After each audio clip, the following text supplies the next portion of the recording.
On va parler ce matin de l'autorisation de construire à Dakar. Il faut passer par la plateforme Télédac pour cela.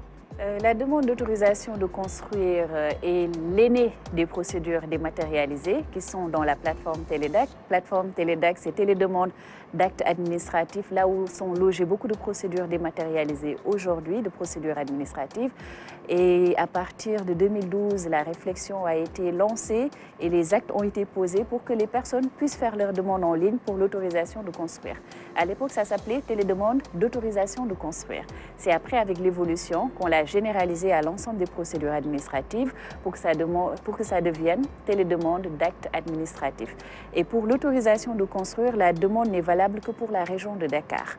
Donc aujourd'hui, si vous êtes à Dakar et que vous avez besoin de construire un bâtiment, vous devez faire une demande d'autorisation de construire et la demande se fait en ligne pour que vous puissiez suivre l'évolution de votre dossier, savoir où est-ce que ça en est et avec un délai réduit de traitement. Comment faire justement pour dérouler cette procédure en ligne? C'est ce que je vous propose dans ce tutoriel qui va passer tout à l'heure. On explique quelles sont les différentes étapes, qu'est-ce qu'il faut avoir comme document. Donc, sans plus de commentaires, je vous propose de suivre l'élément. Pour faire une demande de permis de construire, veuillez vous rendre sur la plateforme Télédac accessible à l'adresse suivante www.teledac.gouv.sn. Pour dérouler une procédure, il faut au préalable créer un compte. Rendez-vous à l'espace e-Citizen. Remplissez tous les champs et validez votre inscription. Cliquez sur « Créer un compte » afin d'accéder à cet espace. Un mail vous sera envoyé pour continuer votre inscription. Pour vous connecter à votre compte, veuillez vous authentifier avec votre login et mot de passe. Pour faire votre demande de permis de construire, cliquez sur la partie réservée au secteur de l'urbanisme, puis sur « Autorisation de construire », ensuite déposez une demande. Remplissez la nouvelle demande et passez à la page suivante en cliquant sur « Étape suivante ». Vos informations personnelles sont pré-remplies sur la base de la fiche d'information renseignée au préalable. Vous devez renseigner toutes les informations sur la demande d'autorisation de construire. Cliquez sur « Étape suivante » pour continuer le dépôt de la procédure. Vous avez également la possibilité d'enregistrer un brouillon. Pour continuer, insérez toutes les pièces jointes et cliquez sur « Étape suivante ». Un récapitulatif de toutes les informations sur la demande vous est proposé. Pour valider votre demande, cliquez sur « Soumettre ». Une fenêtre va s'ouvrir pour confirmer la soumission. Vous verrez sur le tableau de bord la liste de tous les dossiers déposés à partir de votre compte pour vous permettre ainsi de faire le suivi. Le numéro de votre dossier vous est également envoyé par mail.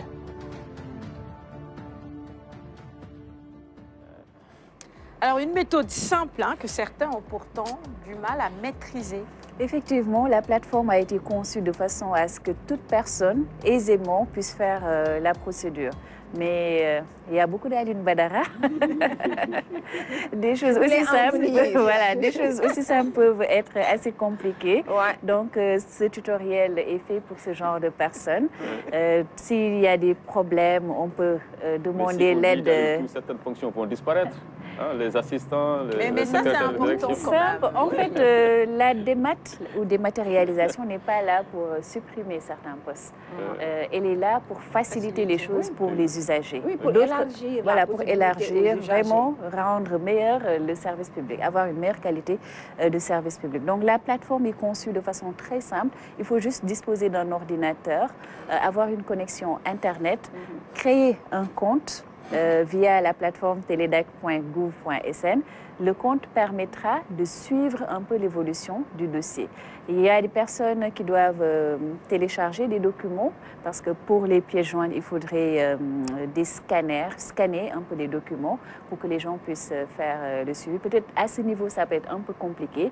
Il faut juste prendre son téléphone, scanner le document ou aller dans un bureau ou dans les cybercafés. On envoie les documents là-bas pour qu'on puisse les scanner et prendre ces pièces et les insérer dans la plateforme. On peut scanner ça soi-même maintenant. Oui, avec les téléphones, on peut scanner. On télécharge tout simplement l'application. Mais par contre, pour l'autorisation de construire, il y a des documents qui sont assez grands. Par exemple, les plans architecturaux, c'est quand même assez volumineux. Il y a beaucoup d'autres documents qui sont liés à cette procédure. Peut-être c'est assez lourd. Donc, si on n'est pas un peu calé par rapport à la technologie, on peut demander l'aide de quelqu'un. Les architectes également font cette procédure pour leurs clients ou bien d'autres qui sont dans le secteur de l'urbanisme. L'une me donne le fou rire depuis qu'on a... Il n'arrête pas de se gratter la tête. C'est pas évident. Hein. Il ne sait pas encore comment partager la connexion. Parfois, il faut quand l'aider. le papa ne sait pas le faire, il n'a pas à sous-estimer son enfant. Il peut le faire valablement. Idrissa, Exactement. Idrissa peut te venir en aide. Certaines applications. Combien de dossiers, pour finir, ont pu être traités via cette plateforme? Donc, depuis plusieurs années, on a pu, par rapport à cette demande d'autorisation de construire, constater qu'il y avait près de 20 000 dépôts. Et sur les 20 000 dépôts, il y a au moins 12 000 qui ont été traités et clôturés et 8 000 autres qui sont en cours de traitement. Donc la demande, elle est forte. Le traitement également se fait plus ou moins. Et je profite de ce moment pour inviter les différents acteurs qui font le traitement à être beaucoup plus diligents. Parce que c'est une procédure qui concerne beaucoup de structures de l'administration. Ce n'est pas seulement une direction ou un ministère qui est concerné par cette demande d'autorisation de construire. Donc l'engagement peut différer d'un service à un autre. Et dans ce cas de figure, quelqu'un qui a la main sur le dossier peut faire le traitement très rapidement et donner la main à celui qui doit faire la suite. Mais cette autre personne, si elle n'est pas aussi engagée, peut bloquer le dossier pendant un certain temps. Et donc, ça peut retarder les délais contractuels qui avaient été annoncés à l'usager du service public. Donc, Télédac est là pour permettre aux populations qui font les demandes de savoir où se situe le dossier, à quel niveau. Et s'il y a un blocage, cette personne peut se rapprocher de ce service-là, essayer de savoir où est-ce que ça bloque. Les personnes également doivent régulièrement consulter leur mail. Parce que lors de l'inscription, on donne une adresse mail dans laquelle on envoie les différentes informations. Par exemple, on peut solliciter un complément de dossier. Si on ne consulte pas son mail très régulièrement, on ne saura pas et on va se dire que le dossier traîne. Et alors que c'est nous peut-être qui devons faire l'acte par rapport au complément de dossier. Donc il faut plus de vigilance, suivre régulièrement la plateforme qui donne la possibilité de savoir quelle est l'évolution du dossier. Très bien. En tout cas, c'est une bonne chose, une bonne nouvelle, hein, cette demande d'autorisation de construire qui peut se faire sur la plateforme Télédac. C'est l'intérêt de la démat. Voilà, Télédac, comme je le disais au départ, dans un premier temps, c'était seulement l'autorisation de construire. Mais aujourd'hui, si vous allez sur le site, vous allez voir beaucoup d'autres secteurs. Le secteur de la fonction publique a des procédures dans Télédac, le secteur des sports, l'environnement, le ministère du Travail. Et ce qu'on voudrait, c'est que l'ensemble des procédures administratives, à la fin, se retrouvent dans cette plateforme qui sera aussi utilisée dans les maisons du citoyen qui seront très bientôt construites. Non, qui sont en train d'être construites. À Thiès, non, ce n'est pas qu'à Thiès, c'est dans les 45 départements du Sénégal qui seront bientôt livrés. Les 5 premières maisons seront livrées dans les semaines à venir.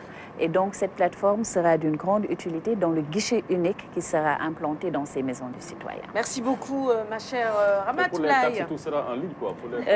Bon, il y a le paiement électronique qui est en train... On est en train de penser à incorporer le paiement électronique.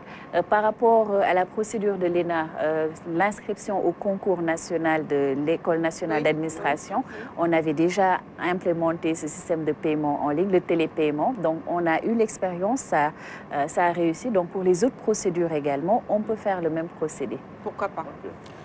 Merci. Sujet très intéressant. On a 5 minutes avant la fin de ce magazine. Ça nous laisse le temps de réinterroger notre invité. J'aimerais lui en accorder 4 et 1 minute, hein, vraiment 1 minute pour un petit débat qui a démarré ce matin sur le plateau. J'ai mes deux camps qui sont là. Donc, les médecins, enfin, je veux dire, le corps médical est de ce côté, Alioune Badara Kane et Ramatoulaye. Vous allez défendre la société, les pratiques et tout ça.